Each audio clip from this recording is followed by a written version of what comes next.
हाय बच्चे, कैसे हैं आप लोग। सेट नंबर 20 में एनटीपीसी के स्वागत है आप लोगों का। और बच्चे खूब मेहनत कीजिए, सफलता तो मिलनी है ही आपको। और आपके लिए हम लोग लगातार रुक्मिणी प्रकाशन और प्लेटफॉर्म कोचिंग लगातार आपकी सफलता की कामना करते हुए एक नई दिशा की ओर आपके प्रयास को ले जाने का प्रयास हम लोग कर रहे हैं। और उसी संदर्भ में हम लोग एनटीपीसी वॉल्यूम 3 का डिस्कशन करा रहे हैं। चलिए क्वेश्चन पे आते हैं, सीधे बात कर लेते हैं। पहला क्वेश्चन पर क्या कह रहा है, पानी में ब्लीचिंग पाउडर मिलाने पर कौन सी गैस निकलती है। तो अगर पानी में आप ब्लीचिंग पाउडर मिलाएंगे तो कौन सा गैस निकलेगा बच्चे, तो ये क्लोरीन गैस निकलेगा। कौन सा गैस, क्लोरीन। क्योंकि आपको पता है कि ब्लीचिंग पाउडर यानी CaOCl2 होता है। CaOCl2 को हम लोग ब्लीचिंग पाउडर कहते हैं, या इसका फॉर्मूला होता है CaOCl, Cl भी कह सकते हैं। और इसे ब्लीचिंग पाउडर कहा जाता है। ब्लीचिंग पाउडर का उपयोग हम लोग करते हैं किसको, तो आपको पानी की सफाई में ब्लीचिंग पाउडर का उपयोग पानी की सफाई में किया जाता है। ऑक्सीजन जो है इसकी खोज, ठीक है, प्रिस्ले ने किया था। सीले और प्रिस्ले नामक वैज्ञानिक ने, हाइड्रोजन हेनरी कैवेंडिश ने। कार्बन डाइऑक्साइड यह बहुत इंपॉर्टेंट गैस है, आपके वायुमंडल में 0.03% की मात्रा में यह पाया जाता है। चलिए देखते हैं नेक्स्ट क्वेश्चन को। ये क्या कह रहा है क्वेश्चन आपका, यहाँ देखिए, इनमें से कौन एक सेप्रोट्रॉफ है। तो बच्चे सेप्रोट्रॉफ बोल रहा है, यानी जो सड़े गले चीजों पर उगता है उसे हम सेप्रोट्रॉफ कहते हैं। और यहाँ सड़े गले चीज पर एक ही चीज उग रहा है, यानी कुकुरमुत्ता, ठीक है, कुकुरमुत्ता। इसको देखिए, हम लोग मशरूम बोलिए या कुकुरमुत्ता बोलते हैं, मशरूम। तो आपको पता है मशरूम जो है यह प्रोटीन का सबसे बड़ा स्रोत होता है, प्रोटीन का स्रोत है बच्चे। और इसमें बहुत अधिक मात्रा में प्रोटीन पाया जाता है। शैवाल आपको ये स्वपोषी होता है क्योंकि इसमें क्लोरोफिल पाया जाता है। क्या पाया जाएगा, क्लोरोफिल पाया जाता है। जबकि पुरुष जो है, मनुष्य जो होता है वो ओमनिवोरस है और स्तनधारी के ग्रुप में आता है। कबूतर आपको पता है पक्षी होता है और इसमें भी 4 हृदय कोष्ठक होते हैं। चलिए देखते हैं नेक्स्ट क्वेश्चन को। यहां देखिए, ऑक्टेव्स वर्गीकरण में न्यूलैंड लॉ में निम्नलिखित में से कौन सा अंतिम तत्व है। तो न्यूलैंड ने 8 तत्वों की श्रेणी बनाई थी। न्यूलैंड ने, ठीक है, न्यूलैंड ने कितना तत्व का श्रेणी बनाया, तो 8 तत्वों की श्रेणी बनाई। ध्यान में रखिएगा, तत्वों की श्रेणी का निर्माण किया किसने, तो श्रेणी बनाया न्यूलैंड ने बनाया था। ध्यान में रखिएगा बच्चे। और ठीक है, और इसका याद रखना है कि आपको अंतिम तत्व जो था वह थोरियम था। और न्यूलैंड का जो अष्टक नियम है वो मैक्सिमम कैल्शियम तक लागू होता है। कहां तक लागू होता है, कैल्शियम तक। और न्यूलैंड ने अपने आवर्त सारणी में 8 तत्वों की श्रेणी बनाई, जिसमें प्रत्येक 8वें तत्व का गुण पहले तत्व के गुण के समान था। देखिए, सबसे अधिक प्रबल आपका जो रेडियो सक्रिय पदार्थ है वो रेडियम होता है। लोहा 8वें वर्ग में पाया जाता है और ये बहुत इंपॉर्टेंट आपको धातु है। चलिए देखते हैं नेक्स्ट क्वेश्चन को, क्या कह रहा है क्वेश्चन आपका। तो यहां देख लीजिए, एक उत्तल दर्पण जिसकी फोकल लंबाई f है को एक द्रव μ = 4/3 में डुबाया जाता है। तो द्रव में दर्पण की फोकस लंबाई क्या होगी। देखिए बच्चे कि द्रव में जब दर्पण को हम डुबोते हैं तो उसकी फोकस लंबाई पर कोई प्रभाव नहीं पड़ेगा, ये लेंस नहीं है, एक बात। दूसरी बात क्या कि इसकी फोकस लंबाई पर जब प्रभाव नहीं पड़ेगा, याद रखना है, मैं लिख भी देता हूं कि दर्पण को ठीक है, द्रव में डुबाने पर, द्रव में डुबोने पर उसके फोकस लंबाई पर, डुबोने पर उसके फोकस लंबाई पर कोई प्रभाव नहीं पड़ता है। लेकिन आपको यहीं अगर लेंस होता तो पड़ता, फोकस लंबाई क्या होगा, अप्रभावित रहेगा, अप्रभावित रहेगा। एकदम ध्यान में रखिएगा, अप्रभावित रहेगा। इसीलिए कभी भी यह बदलेगा नहीं, यानी f मतलब f ही होगा बच्चे। f मतलब क्या होगा, f ही होगा, कभी यह बदलेगा नहीं। चलिए आगे बढ़ते हैं।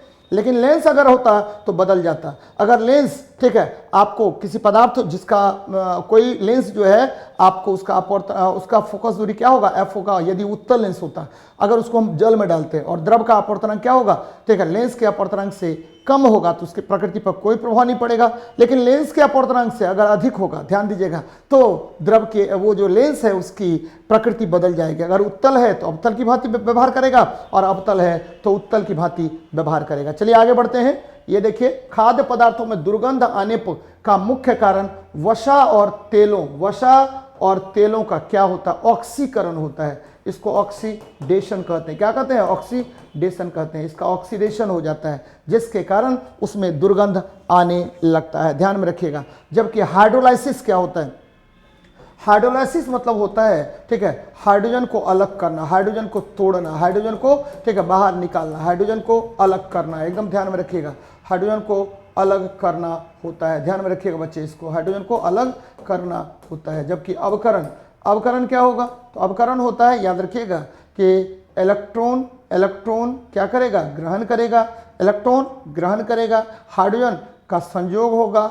विद्युत ऋणात्मक तत्वों की संख्या में क्या होगी, कमी होगी, विद्युत धनात्मक तत्वों की संख्या में क्या होगी, वृद्धि होगी। तो ऐसी अभिक्रिया को हम क्या कहेंगे, अवकरण अभिक्रिया कहते हैं। चलिए बच्चे ध्यान दीजिएगा मेरी बात को। नेक्स्ट क्वेश्चन देखते हैं, निम्नलिखित में से कौन सा प्रकृति में कभी भी अकेला नहीं होता है। तो ये बहुत इंपॉर्टेंट क्वेश्चन है। देखिए बल जो है प्रकृति में कभी भी अकेला नहीं होगा। जब भी बल लगेगा तो वहां आपको पता है कि द्रव्यमान और त्वरण का होना एकदम आवश्यक है। यानी P बराबर बोलते हैं F बराबर क्या होगा, तो M इंटू ए होगा। यानी जहां भी बल आपको आरोपित होता है वहां पर जहां भी आपको बल आरोपित होगा तो वह प्रकृति में अकेले नहीं होगा जी।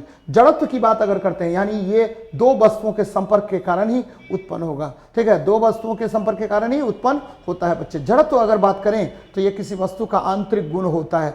संवेग द्रव्यमान और वेग का गुणनफल होता है, जबकि वेग जो है वह विस्थापन में परिवर्तन की दर होती है। नेक्स्ट देखते हैं क्या कह रहा है आपका क्वेश्चन, निम्नलिखित गैसों में से कौन सा, ठीक है, कौन सी गैस, ठीक है, बायोगैस संयंत्र में उत्पन्न नहीं होता है। तो बच्चे बायोगैस, बायोगैस क्या होता है वो देख लीजिए।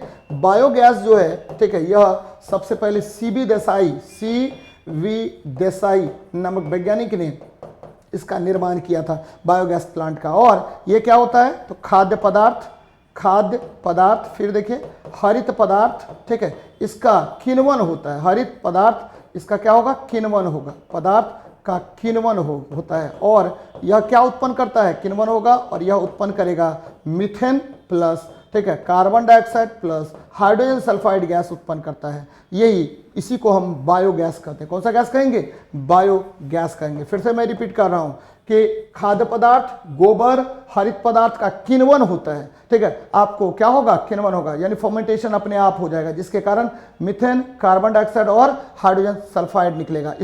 इसको ये सूक्ष्म, ठीक है, पदार्थों में यह बदल देगा, ध्यान में रखिएगा, जिसके कारण मीथेन उत्पन्न होगा, कार्बन डाइऑक्साइड और हाइड्रोजन सल्फाइड। यानी क्लोरीन जो है इस प्रक्रिया में उत्पन्न नहीं होगा। इसीलिए ये गैस बायोगैस का घटक होगा, क्लोरीन आपको बायोगैस का घटक नहीं होगा। बायोगैस प्लांट का निर्माण सबसे पहले सीवी देसाई नामक वैज्ञानिक ने किया था। चलिए आगे बढ़ते हैं, यहां देख लीजिए क्या कह रहा है, दांतों में सड़न शुरू। बच्चे अगर अम्ल वर्षा होता तो 5.6 होता है, 5.6। अगर, ठीक है, आपको अम्लीयता 5.6 से कम हो जाए तो उसे अम्ल वर्षा कहा जाता है। यदि 5.5 से कम हो जाए तो दांत का सड़न शुरू हो जाता है, दांत सड़ना शुरू हो जाता है, सड़ना शुरू हो जाता है। कब, 5.5 से कम शुरुआत हो जाएगा, दांत का सड़ना की शुरुआत, दांत के सड़ने की शुरुआत हो जाती है।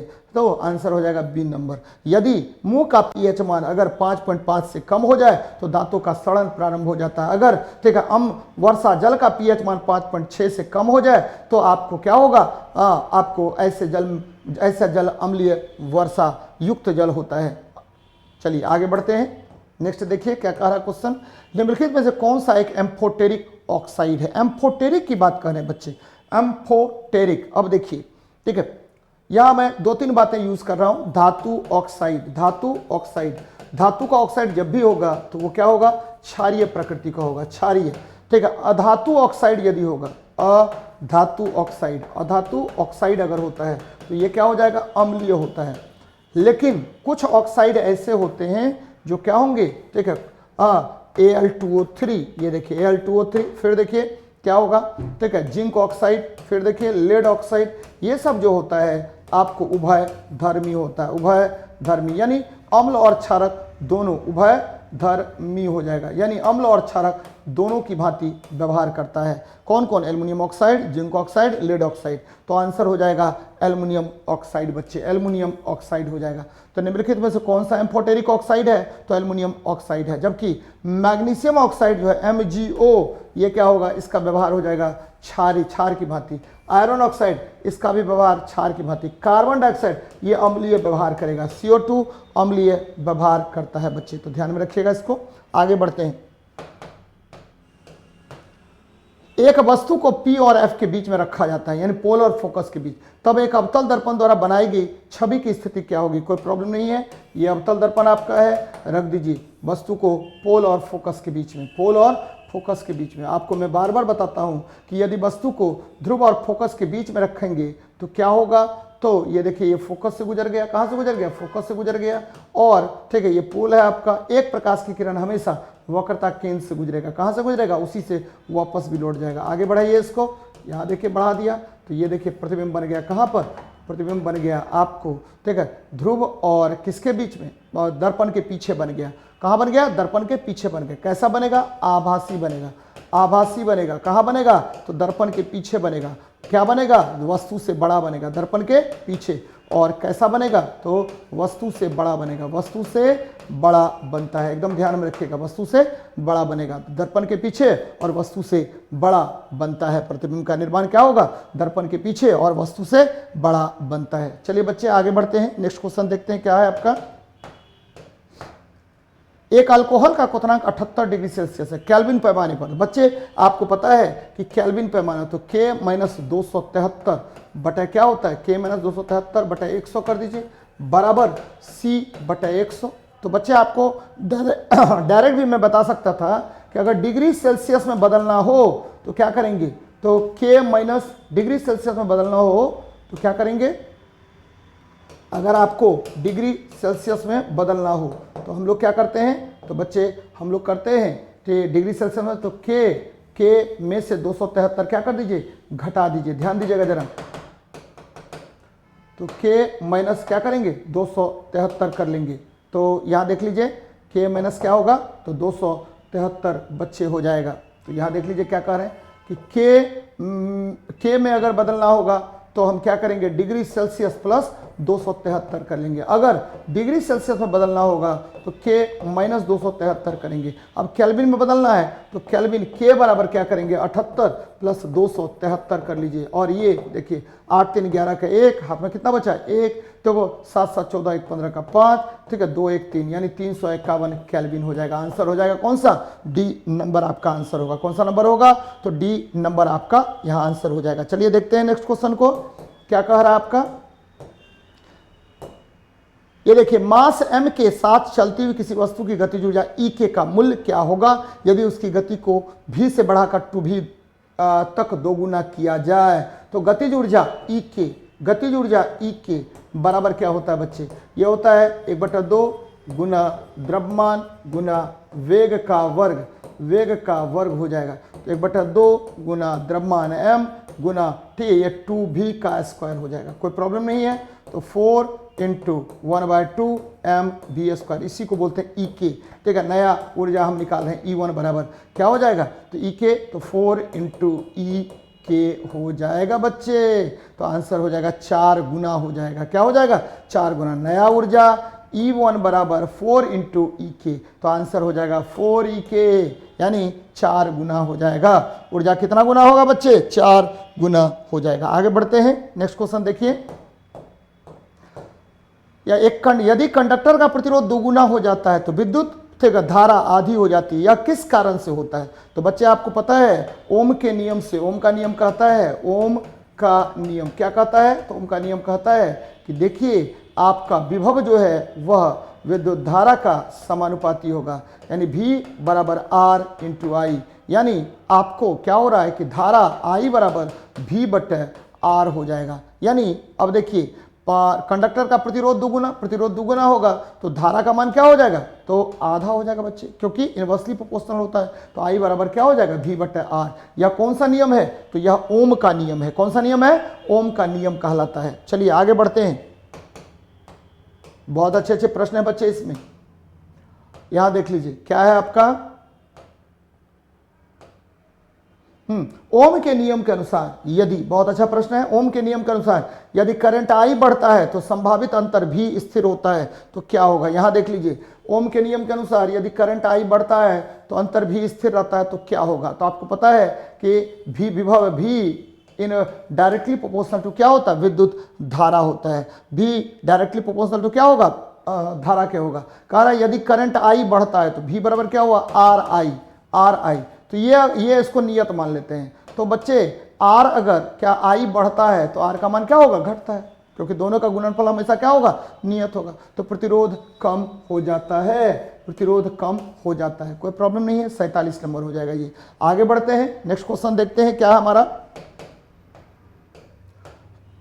रिक्त स्थान में सबसे उपयुक्त विकल्प भरें। ध्वनि की पिच किस पर निर्भर करती है? देखिए अभी हम जोर से बोल रहे हैं और हम धीमा बोलेंगे, तो ठीक है, किसी व्यक्ति का ध्वनि ठीक है का पतला होना, क्या होना? पतला। ध्वनि का, मैं लिख रहा हूं, ध्वनि का पतला या मोटा होना, ये ध्वनि है, ध्वनि का पतला या क्या होना? या मोटा होना, ये किस पर निर्भर करेगा? तो ये निर्भर करेगा किस पर? तो आवृत्ति पर। किस पर निर्भर करेगा? आवृत्ति पर। ध्यान रखिएगा, आवृत्ति पर निर्भर करेगा। आवृत्ति बढ़ेगा तो ध्वनि पतला हो जाएगा, आवृत्ति घटेगा तो ध्वनि क्या होगा? मोटा हो जाएगा। तो ये आवृत्ति पर निर्भर करेगा, यानी ये फ्रीक्वेंसी पर डिपेंड करता है। किस पर डिपेंड करता है? तो फ्रीक्वेंसी पर डिपेंड करेगा बच्चे। चलिए आगे बढ़ते हैं, नेक्स्ट क्वेश्चन देखते हैं क्या है हमारा। देखिए क्या है, कह रहा है कि यौन प्रजनन में, देखिए बच्चे, यौन प्रजनन यानी लैंगिक ठीक है, लैंगिक प्रजनन की बात कर रहे हैं। लैंगिक प्रजनन की बात हम लोग करते हैं। तो जब भी लैंगिक प्रजनन की बात करेंगे तो इसमें मेल गैमेट XX और तो बोलते फीमेल गैमेट XX और मेल गैमेट हो गया क्या? XY। तो ये देखिए आधा X, इसका भी आधा मिल गया, तो ये क्या हो गया? आपको गर्ल चाइल्ड का निर्माण होगा। और ये देखिए Y हो गया, यानी X हो गया, फीमेल से मिल गया, ये फीमेल है और ये क्या हुआ? मेल है आपको, तो XY। तो ये क्या हो गया? आपको ये गर्ल चाइल्ड था और ये क्या हो गया? आपको बॉय चाइल्ड हो गया। तो बच्चे आधा आधा जीन आपस में मिश्रित होता है, तो अपने जीन का आधा हिस्सा देता है। कितना देगा? आधा हिस्सा देगा। तो ये ध्यान में रखिएगा, यौन प्रजनन में माता पिता का योगदान, आधा माता का जीन आधा पिता का जीन मिलता है। आधा अगर माता X मिला, ठीक है, और आधा पिता से भी X मिला, तो क्या हो गया? बेबी गर्ल का जन्म हुआ, यानी ठीक है, आपको गर्ल चाइल्ड का जन्म होगा, ठीक है, आपको बच्ची का जन्म होगा। और बच्चे का जन्म क्या होगा? यानी सन जो है, सन का जन्म होगा कि पिता से मिला Y क्रोमोसोम और माता से मिला X, तो दोनों मिलकर के यानी आधा आधा मिश्रित होता है यौन प्रजनन में। चलिए देखते हैं नेक्स्ट क्वेश्चन को, क्या कह रहा है कि निम्न में से कौन सा जीव पुनर्जनन और मुकुलन द्वारा प्रजनन कर सकता है? तो बच्चे पुनर्जनन और मुकुलन दोनों के द्वारा करने वाला प्रजनन एक ही जीव है, उसको हम हाइड्रा बोलते हैं। क्या बोलते हैं? हाइड्रा बोलते हैं। ये देखिए हाइड्रा है आपका, तो हाइड्रा जो है इसके ऊपर एक हल्का सा बर्ड निकल आता है। ये देखिए बर्ड निकला है, ये बर्ड निकला है, ये बर्ड निकला है। धीरे से ये बर्ड जो है बाहर निकल जाएगा और ये क्या होगा? आपको ठीक है, ये क्या होगा? एक नया जीव का निर्माण कर लेता है, ये हाइड्रा होगा। प्लाज्मोडियम, ये क्या होता है? आपको प्लाज्मोडियम जो है ठीक मल्टीपल फिजन द्वारा डिवाइड करेगा अपने आप को।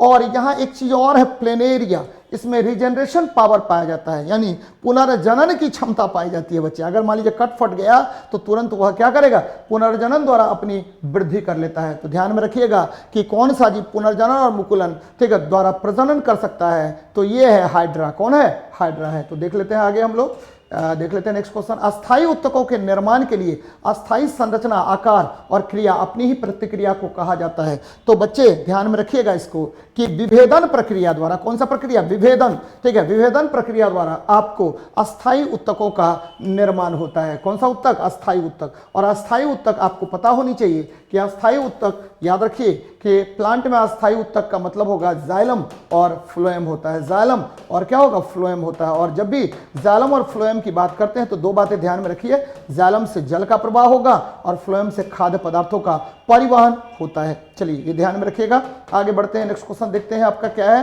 कि क्रॉस परागन के लिए निम्नलिखित में से कौन सा परागन कारक नहीं है? देखिए क्रॉस परागन में आपको पता होगा कि पौधे जो है, ठीक है, पौधे एक कारक के रूप में उभरता नहीं है बच्चे। पौधा परागण नहीं करवाएगा। आपको जल हाइड्रोफिली हो गया, जल जो है आपको हाइड्रोफिली के माध्यम से करता है, फिर देखिए जानवर द्वारा करेगा और वायु के द्वारा करता है। तीनों माध्यम है, ठीक है, परागण का, लेकिन पौधा नहीं होगा बच्चे। पौधा में खुद ब खुद अगर, ठीक है, अपने आप परागण जो है एक उसके वर्तिका से वर्तिकाग्र पर पहुंच जाता है तो इसको ऑटो पॉलिनेशन, स्व परागण कहते हैं। लेकिन पौधा एक महत्वपूर्ण कारक नहीं है, ठीक है, आपको उसमें भी कुछ ना कुछ चाहिए, जीव चाहिए, जैसे कीट चाहिए या पानी चाहिए या हवा चाहिए। वो एक कारक बहुत बड़ा इंपॉर्टेंट फैक्टर प्ले करता है, किसमें, फर्टिलाइजेशन में। तो ध्यान में रखिएगा, निषेचन में। चलिए आगे बढ़ते हैं। नेक्स्ट देखिए क्वेश्चन क्या कह रहा है आपका, विद्युत रोधियों की प्रतिरोधकता कितनी होती है। यहां देख लीजिए, 3 बातें आपको इंपॉर्टेंट याद रखना है। पहली बात क्या कि विद्युत रोधी का जो प्रतिरोध होगा वह बहुत अधिक होगा। तो बच्चे इसमें खोजिए सबसे अधिक कौन है। तो ये ऑप्शन आ रहा है विद्युत रोधी, तो ये हो गया।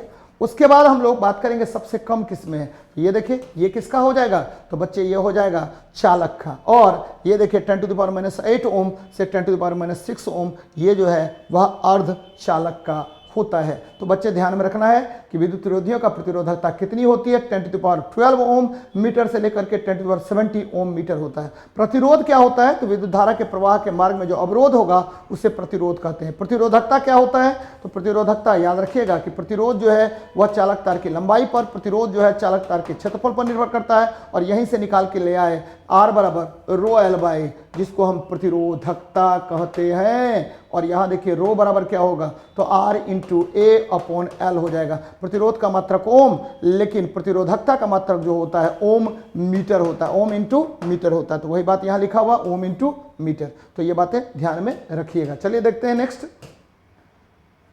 नेक्स्ट देखिए। तो बच्चे ये देख लेते हैं, एक और प्रश्न है आपका, कहाँ है, 59 नंबर। निम्नलिखित में से कौन सा नवीकरणीय ऊर्जा का स्रोत नहीं है। तो जीवाश्मों से ऊर्जा नवीकरणीय ऊर्जा का स्रोत नहीं है बच्चे, क्योंकि यह ऊर्जा जो है ये क्या है, अनवीकरणीय ऊर्जा है, क्योंकि पुनः इसका रूपांतरण संभव नहीं है और आपको इससे ऊर्जा प्राप्त नहीं होगा। तो ये आपका आज का सेशन है, ठीक है। सेट नंबर 20 हम लोगों ने किया। चलिए मिलते हैं नेक्स्ट सेट में मिलेंगे, 21 नंबर सेट में। चलिए बच्चे खूब अच्छे से मेहनत कीजिए, पढ़ाई कीजिए, जम करके लगे रहिए। चलिए मिलते हैं नेक्स्ट सेट में।